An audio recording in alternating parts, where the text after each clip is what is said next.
I'm Max, the employment law expert on Radio Live. Are we obliged to sign a new job description every year? Text here. So I run a medium-sized business using 90-day periods. Can I terminate without reason? In the contract, it says they can reduce anything they want. Isn't that 0 hours contract? The employee can choose not to come in, then guaranteed hours don't apply, correct? I'll answer all the employment questions 8 to 9 p.m. every Wednesday. You got the facts, so talk to Max.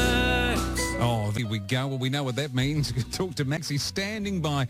Good evening and welcome to tonight's show. And on this Wednesday, the 31st of Day, actually, it's the official last day of autumn. And if you think Mike is sounding a little odd, a little rough tonight, well, he probably is. No, it's actually Richard Green here in for Mike. He's away for a few days and tied up for a bit. So it's nice to have the opportunity to be with you tonight. And thanks very much for tuning in.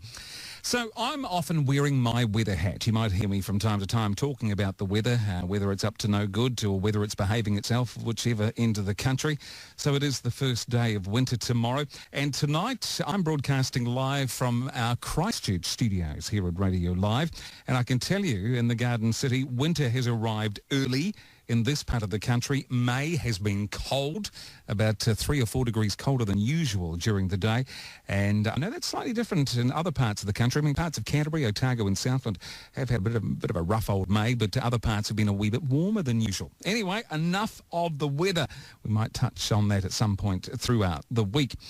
So, on to the show tonight. Very, very shortly, I'll be joined by Max Whitehouse. Almost said Max Headroom. Now, Max, that goes back a wee way. We don't want to get that wrong. But nice to have you on the show, Max. Oh, thanks very much. And a pinch and a punch for the last of the month.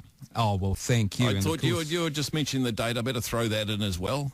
Yeah, that's right. That's important. It says, can you believe, Max, that it's June already tomorrow? No. And it's like tropical up here. I think we've got a weather of, 32 degrees, and it's still sunny at 8 o'clock at night. You know, Auckland's it's either really sunny up here or full of liars, one of the two. I wonder which one that is. We're 32 degrees as well, Max, in Christchurch, but it's Fahrenheit. That's probably accurate. What's it down in the South Island? I'll tell you what, Stewart Island. I want to go there one day. Have you ever been there? Have you not been? No.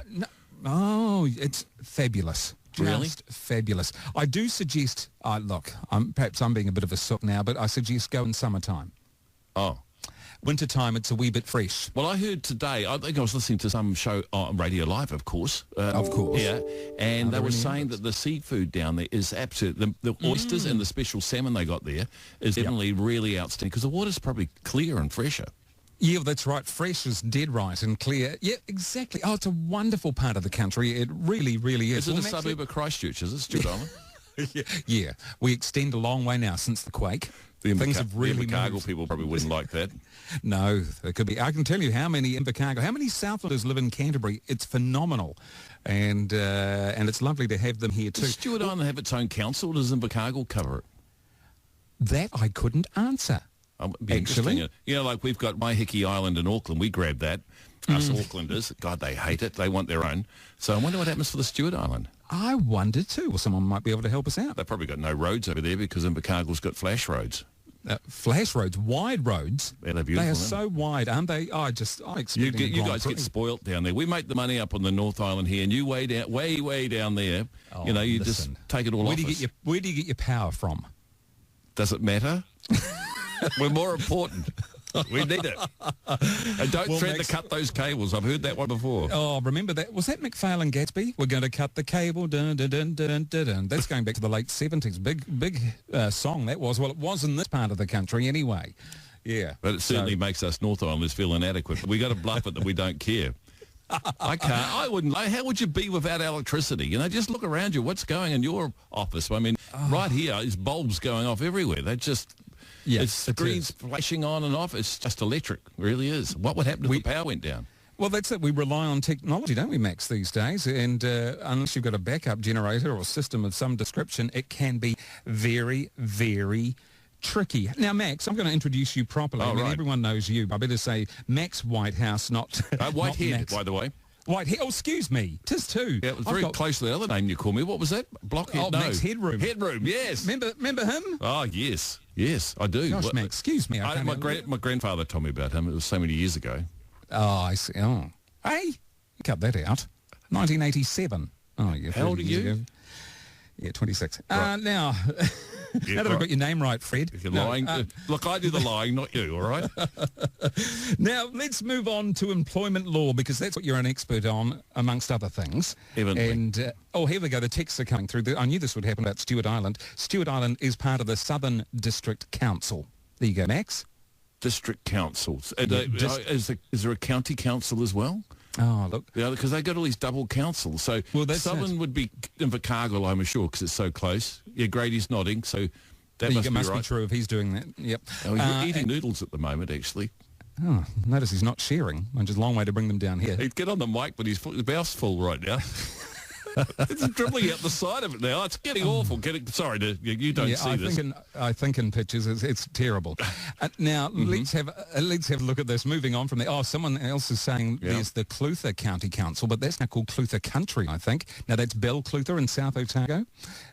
Look, Right. we're going to go through the country at this rate.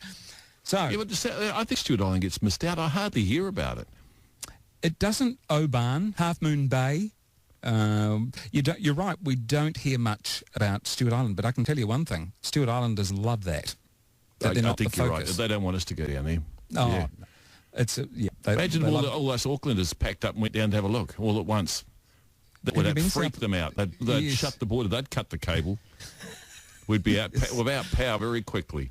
Wouldn't be the only thing they'd cut. Now, Now that's getting close to the wind. it is, and especially at this time of the night. Cut that out. Now, we're going to be talking about employment law eventually. I think 14 past 8's a good idea to bring this up. Oh. Now, how many years, Max, have you been involved in employment law? You're trying to ask my age, aren't you? Just because I got you before. You lied. You said 26.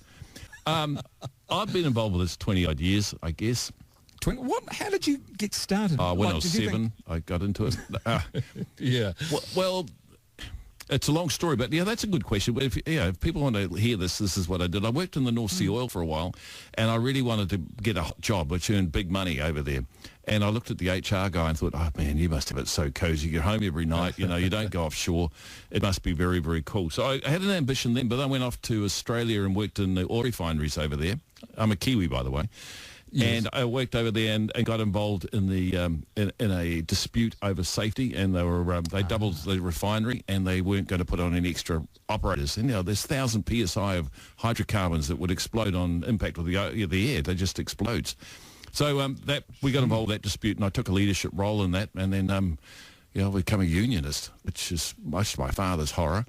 And because of the unions, and my father's, a self-employed man, and that was so wrong. Anyway, then I came back and swung sides and got into Freezing Works. I was at Waitara Freezing Works as more or less their HR manager, Oh, okay. and they went through awful change down there, and I led that. And then I joined the Employers and Manufacturers Association, EMAs they call it now, or the Auckland Employers, and got schooled up on all sorts of employment law and love it. I just got a passion for it. What is it? What drives you, Max, then? Why do you thrive off it? Well, yeah, these are questions I've never been asked before, but it's a sense of fairness. I don't care whose side it's on, provided that someone's not getting bullied and someone's not getting pressured unfairly, and people are treated reasonably and fairly. Now, both sides get a hard time, and I probably only take on about 30% of the callers I get. Right. And sometimes I'm very polite and say, well, I'm too busy, but quite often I'm thinking I'm not comfortable here. I wouldn't take that on. So I take on employers or employees as clients, but there's that sense of fairness comes into it. And I think back to that. My mother was a bit into that as well. She didn't take an active role like me. She was pretty shy, and here's me blurting on the radio, but she would never have done that. But she was very, very strong views on matters, as But women very do. much into fairness and justice. Yeah, as a lot of women are today. It's kind of cool. I mean, you don't often see a male doing HR work these days. It has changed, yeah. It's dramatic. Yeah, females are more. Well, they're entitled today. This is going to get me into trouble. I'm looking at Araha to see if she's listening. But they're entitled to be bolshy, and they're entitled to tell people off. Us guys, well, you just watch your step. You're bullying me, and so it's harder for us guys now. But Araha's loving it. She's putting her arms up. Yes, the fist. But it's see true. how Us guys are just very secondary, and we just got to tread very carefully. And that's quite neat for me, because I got to tread very carefully. I did three mediations in the last 6 days. Ooh. And each one of them I have to tread very carefully. One of my is an old friend. I wonder if he's listening tonight. He said, Max, where's this angry guy that used to be? I heard you used to bloody thrash people and tell them off. And no, it's not the way to fix things these days. No, it's changed. Times have changed. Anyway, the phones are open, Max. Thanks for your live story. That was good. 0800 This Is Live. 0800 844 747. Any queries to do with employment law. And it can range, I take it, right across the board. And by the way, I'm going to ask you questions later, Richard. I want to know what makes you tick and where you came from. Oh, yes, this is a two-way street. Is it? I thought I had the upper hand being in Christchurch. I was far enough away. Grady told me to say this to you. So that's our producer, folks. He's over there smiling away. Yep. I've got to interrogate you now. Oh, look out. Hey, now here's another text just coming through, more on Stewart Island. This one from Brian saying it also has great hungry white sharks. Oh, yes. Ooh, why is it they love the cold waters, don't they? They hang around the bottom of South Africa and they hang down the bottom of Australia and they hang down there. So, that's true. I've seen it's great footage down there because the fishermen sort of wary of them down there, aren't they? The divers. Well, that's right, and the sea temperature's 9, 10, 11 degrees, but we're still digressing. It's 18 past 8, Max. We're going to go to a break because we've just about taken up half the show. 0800 This Is Live, okay? If you've got any questions at all, Max is here until 9 o'clock, or if you want to text, you can do so. 3920, keyword is live. Back in a moment, it's 19 past 8, Radio Live. Evening Talk with Richard Green. 0800 This Is Live. Good evening. If you've just tuned in, thanks for your company. It's 21 past 8. Richard with you until midnight tonight and in place of Mike, who's away for a few evenings. Joining me, though, and I'm going to get his name right this time, Fred Flintstone. No, Max Whitehead. And you can call me Fred. I don't mind. You've been called worse, I'm sure. Oh. But we're looking at employment law, Max. Here's a text saying, I'm selling my business in 3 months. The new owner will not make up his mind if he will take on all the staff. What are my obligations? Do I have to terminate them? Or what do I have to do? Whoa, thank goodness you've actually got advice now, because I got a client recently got completely trapped with this. The new owner wouldn't declare who they wanted, and at the last minute said, oh, look, I've been around looking at your staff and I don't want this one, this one, this one. So you terminate them before I take over, which will be next week. So my client gave them a week's notice, said, sorry, the new guy doesn't want you. They sued him for breach of contract because he didn't give the contractual notice of 1 month or 2 months or whatever it might have been at the time. Okay. Now, the other factor is you've got, in law, there's a section of the Employment Relations Act, so you really want to do some investigation of this, and you do need to get advice if you're selling your business here. You have to keep your staff fully informed about the potential sale, about their potential moving on to the new role. So you've got an obligation to do that, and right now you're not doing that, and for good reason, because you don't know. So I think you really need to put that and insist on the purchaser of your business that they declare who they want and who they don't want. Otherwise, ask them, and when your lawyers are discussing the price, that they'll have to compensate you for the price of paying for that notice period. Ah, okay. Because, they do a wash-up and adjustments and, that someone pays a bit of this, but they need to take that into consideration. They normally consider the holiday pay and matters like that, but this factor is big because it could cost you, and it cost my client a fortune for unjustified dismissal because he never gave them the right notice. How important, Max, is it then to think long-term, to look at the big picture when you're embarking on something like this? Oh, it's major. But it's certainly people... it's more important to get the sale. I mean, I'm getting out of here. That's all people think about themselves, of course. But in fact, the law insists that you think about your staff and that they're treated reasonably through this. So they know exactly what's happening. So there's no abrupt surprises. And plus, technically, the new owner has got some obligations as well. We have to actually ensure that your staff have got contracts. My view is, and it's disputed, is that the day the new owner takes over, if they haven't presented a new contract or notified the staff there's a new contract coming, then the staff have the right to assume that the old terms and conditions will remain the same. So there's a lot to think about here. There is a lot, isn't it? And you've got to be careful. Smaller businesses, and I assume this guy's a small business because that's what 97% of all New Zealand businesses are, really needs to sort of get a bit of advice on that. Just go pass it by your lawyer, but you can tell them what I've said because the lawyer needs to look up the Employment Relations Act because there's quite a lot in there about this. Okay, the texts are coming through. Thanks for that, Max. If you want to get on the phone, that'd be great, actually. 0800, this is live, 0800 844 747. Right across the board, we're talking. And across the country. Oh, look. Top to bottom. You've done this before. Well, no, I'm just so impressed that you're chatting to me from Christchurch. Okay, isn't technology fantastic in that sense? Oh, I reckon. You would, if you were listening, those who are listening, you'd think we're in the same studio. Yep. Because I wear Well, a it feels like that. You've got a nice way about you. And it was you rang me today to tell me that you were coming on and introduced yourself. You and I have never met. And we immediately got a rapport, and that's down to you. So well done. Oh, well, thank you. You're very, very kind. Well, let's go to our texters here. Here's one. Oh, this is interesting. And for the last 5 or so years, a mate of mine has worked long hours to make a living to support his family, using his training in fatigue management to mitigate any risk.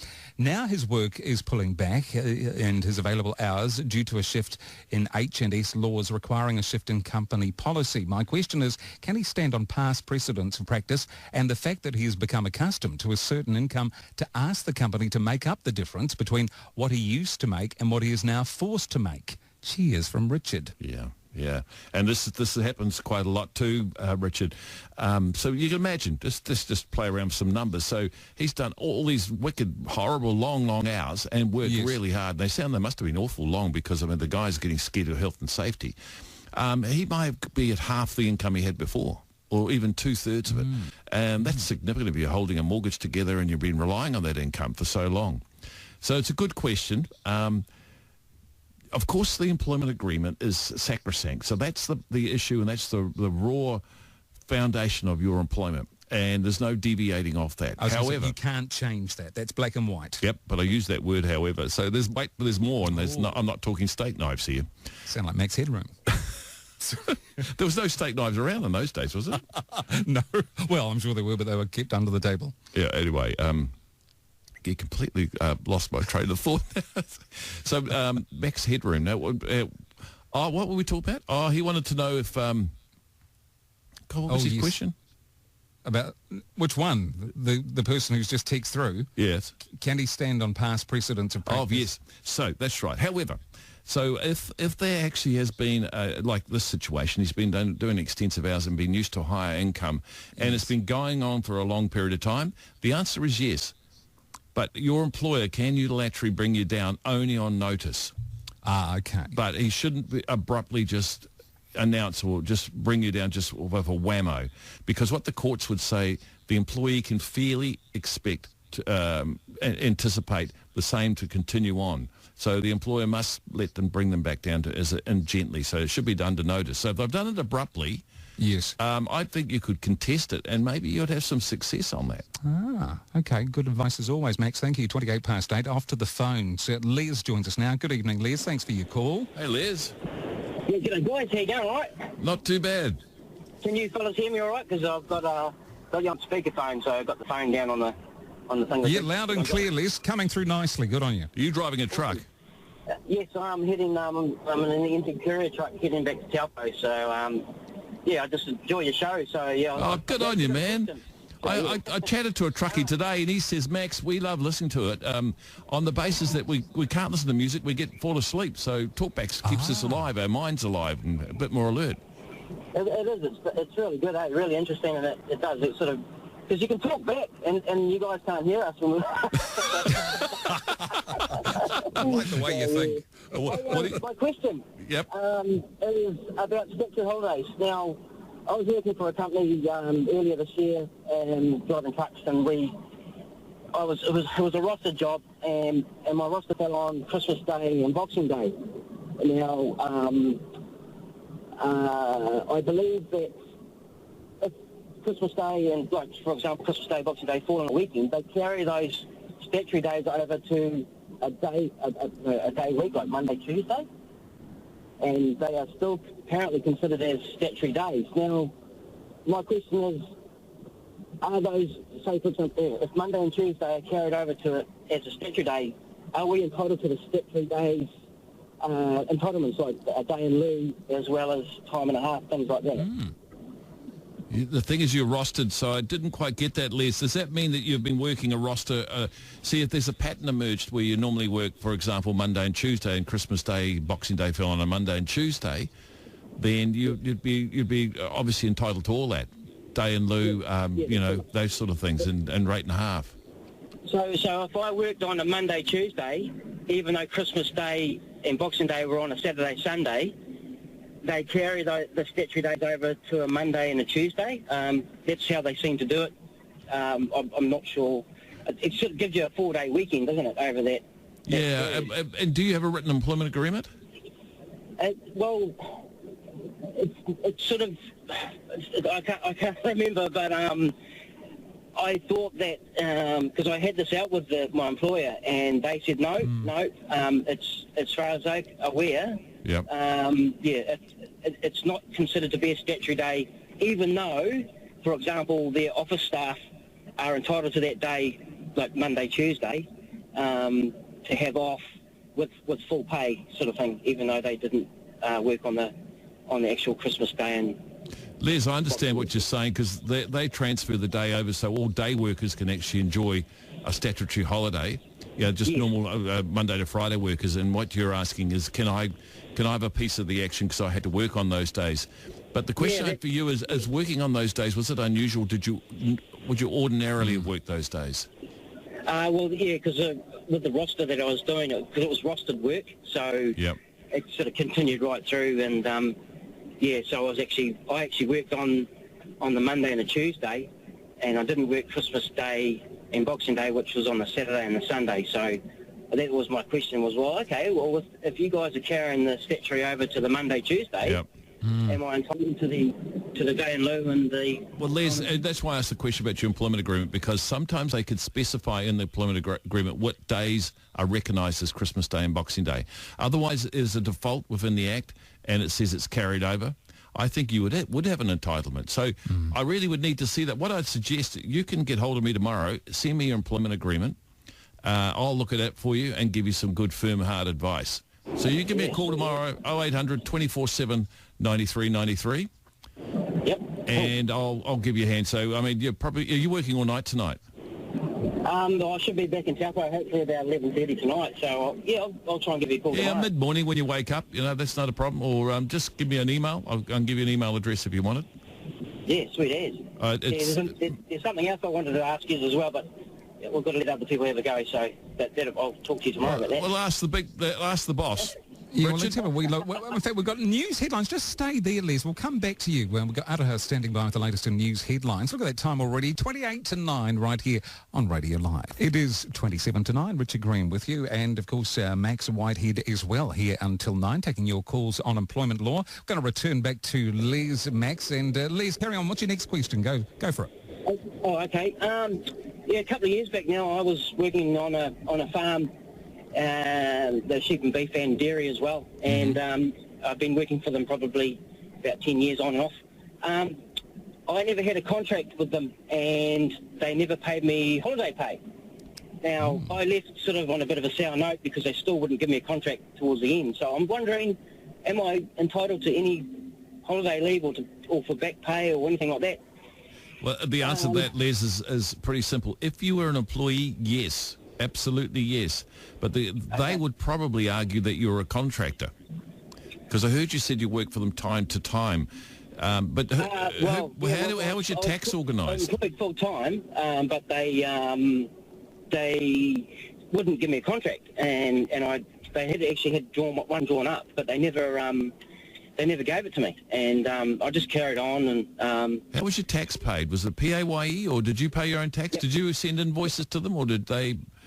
No, it was just wages, or they just put a certain amount in each week. It was like a salary, and then they, I just got that put in my account. Each week was PAY.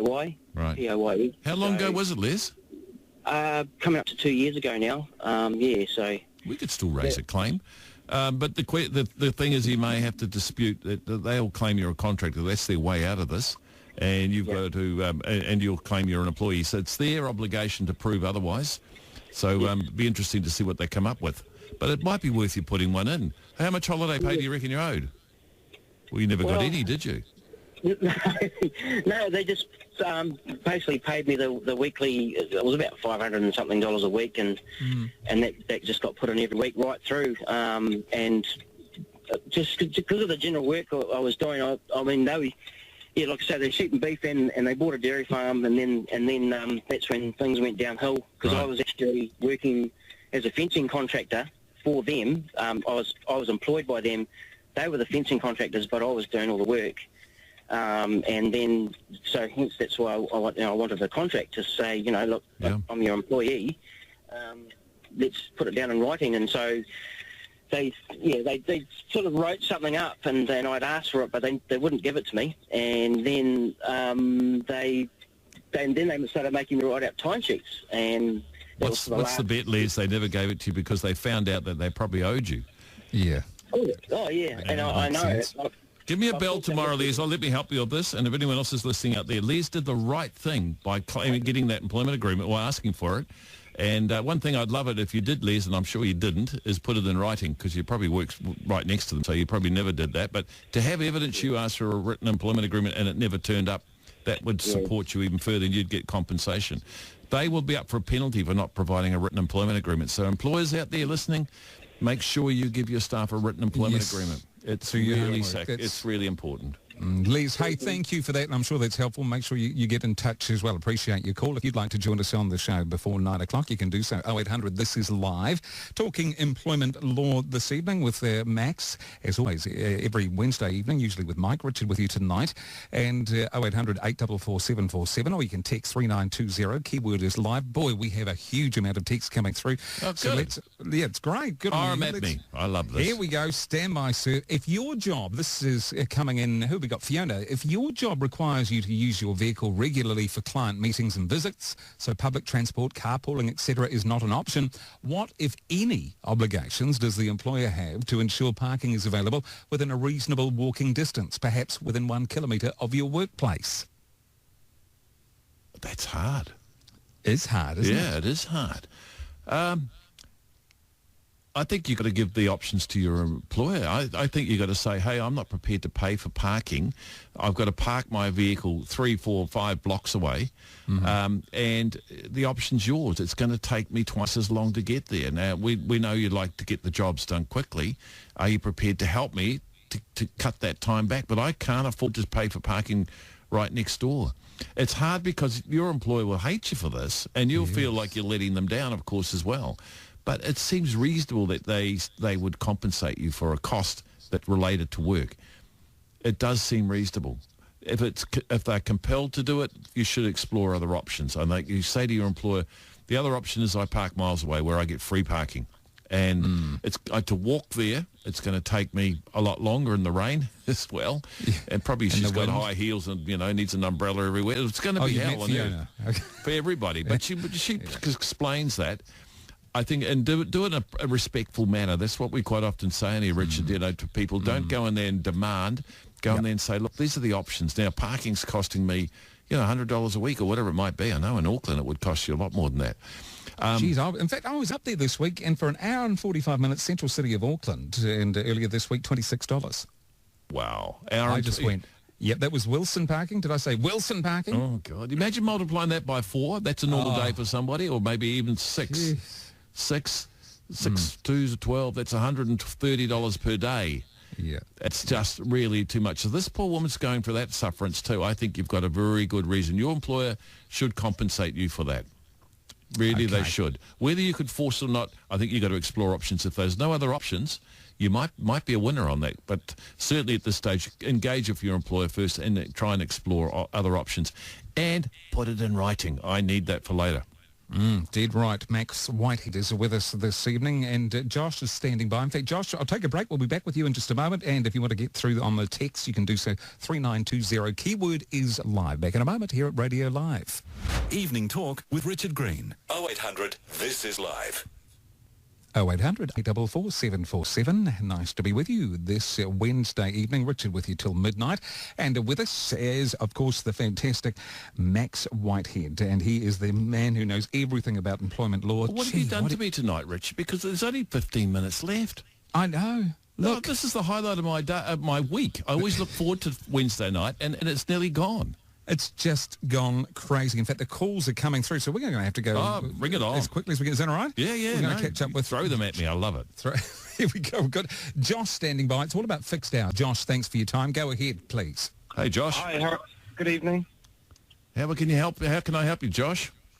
I originally signed my contract with 40 hours at $20 an hour. Yep. And halfway through the employment, the bosses put pressure on me because I was on an hourly basis, put pressure on me to fix it to a salary of just only 40 hours per week. Oh, my God. Ooh. Now, I didn't sign anything, but it's just been like an agreement. And it's been fun because, like some weeks I'll like work 39 or 38 hours, and other weeks I'll work 31, 42 hours. But now the bosses are starting to pile on pressure to do more work per week, and the hours are starting to add up. And the question I guess I have is, can I fall back to the contract of what originally is signed, which is my hourly rate, and it says a minimum of 40 hours? The answer to that is it depends on what you agreed. I mean, if you said we had a verbal agreement to vary the employment agreement, then it could be said that there's been a variation. If you only said I was only perhaps you said, look, I'm happy to have a go at it and just see how it goes, that sort of language would say that's only a temporary measure, and you can revert back to the written contract. Your employer's done wrong. If there was a variation, you should record it in writing, and obviously they haven't. Absolutely nothing in writing. Yeah. So that's where I'm saying take it back. I think you've got to, if you go back to him and say, look, that trial period we're having on this, look, I'm putting words in your mouth, aren't I? But, this is not working for me anymore, and I'm actually getting less money than I had before, so I'd like to revert back to my contract. And those words will resonate with them and say, look, can you get some advice on this, because I believe that the contract stands. Now, if you said to them, we've got verbal agreement, I think you'll struggle. Because they pressured me to agree to that, even though I didn't want to. Well, I heard you say that. But if you've agreed, and that's deemed a variation of contract. So you can't take that back? No. So I'm stuck with the verbal agreement unless I sit down with them and revert back to the contract? I think you should front them. You should sit back and say, this is costing me money. And look, you could even calculate it and say, if I was back on the old pay, last week I would have got another $100 more. I'm out of pocket here. Can we talk about that? Because I need to be compensated for this or less hours. What are we going to do? And put the problem to them. Don't you wear it.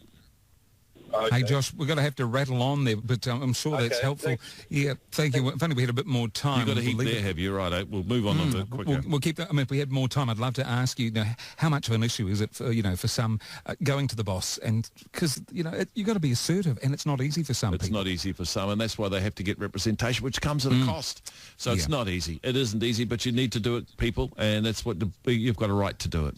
Yep, okay. Hey, we've got Ben standing by at 13 to 9 0800 844 747. This is live. Go ahead, Ben. Hey, your Ben, question how to can I Max. help you? How you doing, Max? Very good. Hey, I have a question around referees. So this is kind of pre-employment, so I don't know whether your expertise covers this as well. Yeah, no, because employment does sometimes. But go on and tell me more about it. Sure. So let's suppose that I apply for a job and the company I'm applying to work for requests a particular reference that I haven't included on my CV. They want to get a reference from my old, or soon to be old manager. Yep. Can they do that? Yes, they can ask for it. You don't have to. You're not compelled in law to do it. But they'd obviously be very uncomfortable with you if you hadn't. In fact, I've got to say to you, I advise employers to do it.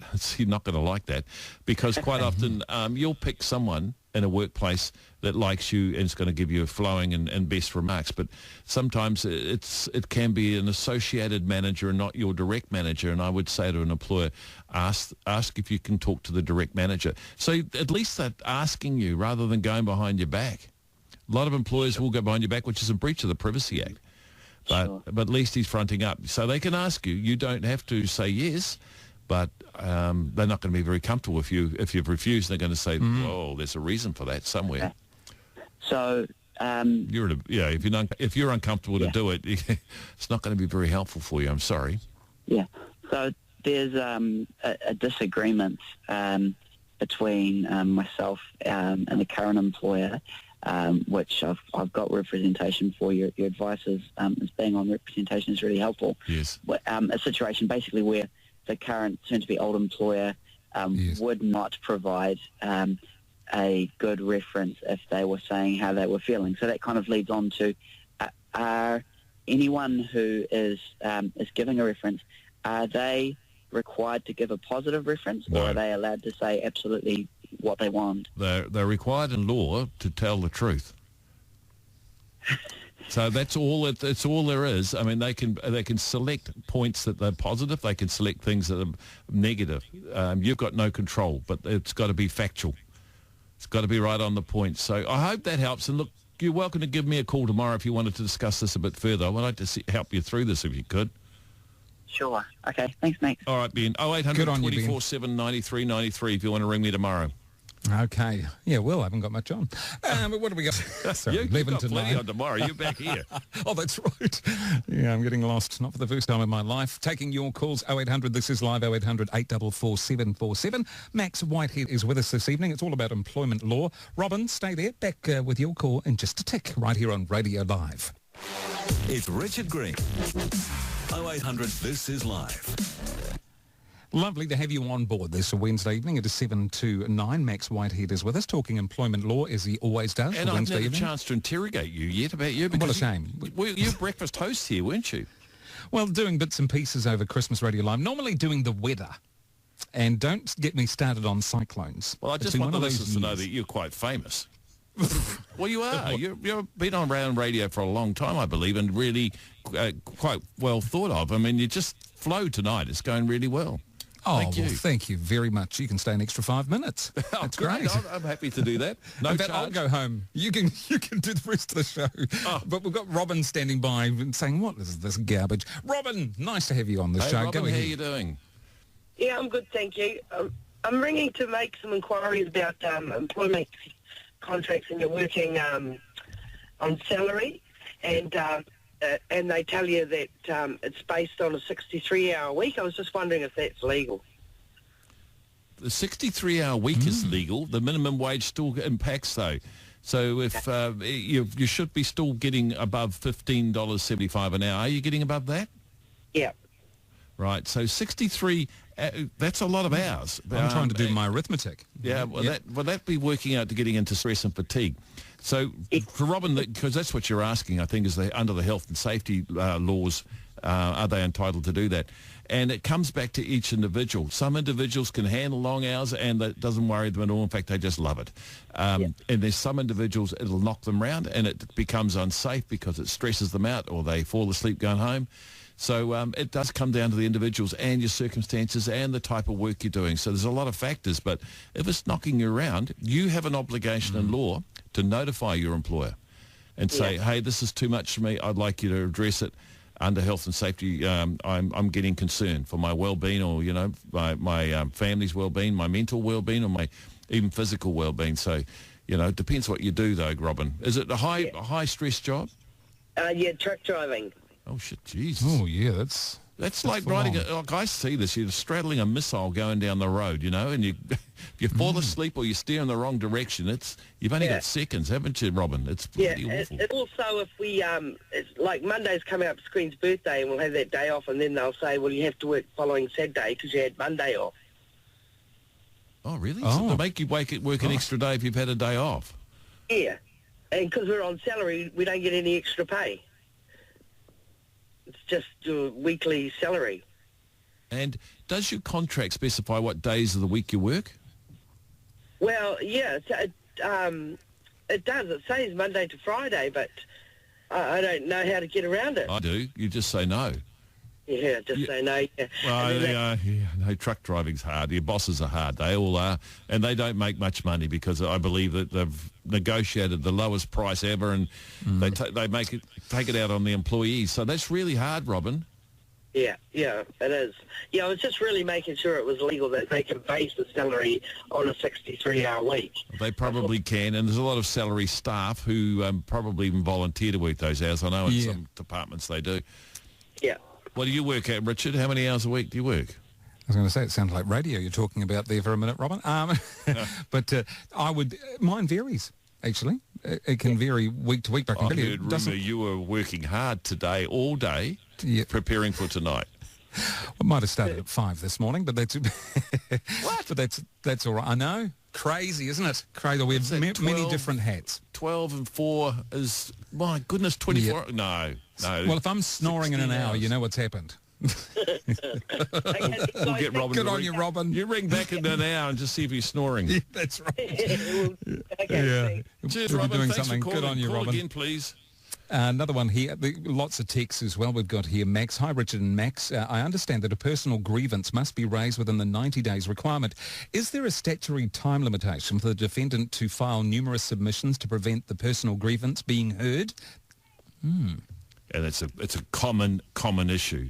The answer is that your employment, if you've raised a personal grievance and you're not getting any response or return from the employer, then you can raise it with the Employment Relations Authority, and that's the place to go. So, of course, you should be trying to get mediation, but if your employer is not even responding to you, which happens a lot, just lodge it with the Employment Relations Authority. You can go online and the MIMBY website, and they've got I think there's a form in there that you can fill in. If not, you give me a call tomorrow, and I'll help you. Or just even email me on max.w@whiteheadgroup.co.nz. Lovely. And maybe to finish off with this one coming in from Craig, I think what Les is asking, this was earlier on, Les was our first caller, whether he can double count the stats if he is rostered on the actual date as well as the Mondayized day. No, you can't double count them. No. The Act even specifically says that. So you might have been right. He didn't say that, but I think you might be right. The radar was up there, but the answer to that is no. And good question for anyone else to hear. No, you can't take advantage of getting both.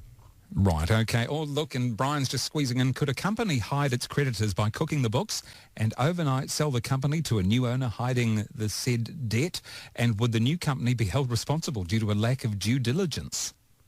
I'd have to step out of this. This is getting outside my league. It's not employment law. This is commercial law. And I would think so, but they've got to be disclosed. But look, I'm cautious here, so I'd prefer you to go and get other advice rather than me from that. But I would say that an obligation, due diligence may be up to the purchaser. You've got to actually go and investigate yourself, and that's what the vendor usually lets you go in and do that. But it's maybe up to you to find that information out. All right. Hey, Brian, thanks for your text. Thanks so much for all the calls and the texts. And Max, it's been wonderful working with you. It's over. I just got here. No. How far have you got to go home again? 2 minutes. I'm hanging around here now. I'm hoping you're going to fall asleep. Okay. Yes, I doubt that very much is going to happen. So many others are saying... Oh, Max, you're a delight to work with. Thank you so much for coming in. I enjoyed it. I enjoyed working with you as well.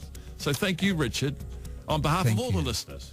Oh, look, you're just a gentleman and a scholar. Thank you very much. It's news time. Catch you next time, Max. All right, good night, everybody. See ya. I'll answer all the employment questions 8 to 9 p.m. every Wednesday. You got the facts, so talk to Max.